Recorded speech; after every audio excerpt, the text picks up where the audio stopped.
আচ্ছা কুলসুম, ওই দিন তো তুমি আমার প্রশ্ন করলা, আজকে তোমার আমি একটা প্রশ্ন করি, উত্তর দাও তো দেখি কেমন পারো। আচ্ছা ঠিক আছে, করো দেখি আমি পারি নাকি উত্তর দিতে। আচ্ছা বলো তো, ভালোবাসা মানে কি? ভালোবাসা মানে হইতেছে বিশাল বড় সমুদ্র, বুঝতে পারছো? তাই নাকি? ও বাবা, খুব ভালো অ্যান্সার দিছো। আরে দাঁড়াও দাঁড়াও, আরো আছে তো, পুরো অ্যান্সারটা শুনবা না?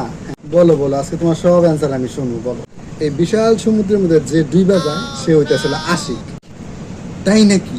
তারপরে আর যে সমুদ্র থেকে উপরে ভাইসা উঠে সে হইতেছিল দিওয়ানা, বুঝতে পারছে? আরো কিছু আছে, বলো বলো। আর যে এই মহা সমুদ্রে এরকম সাঁতার কাটতে থাকে সাঁতার কাটতে থাকে সে হইতেছে কি জানো? সে হইতেছে হলো আশিক, বয়ফ্রেন্ড, বুঝতে পারছো? তুমি যে না আমার প্রেমে এরকম সাঁতার কাটতেছো, সাঁতার, আমি সাঁতার কাটতেছি তোমার প্রেমে, তাই নাকি? দাঁড়াও, সাঁতার কাটা দেখাইতেছি, এখন দাঁড়াও, এখন দাঁড়াও দাঁড়াও।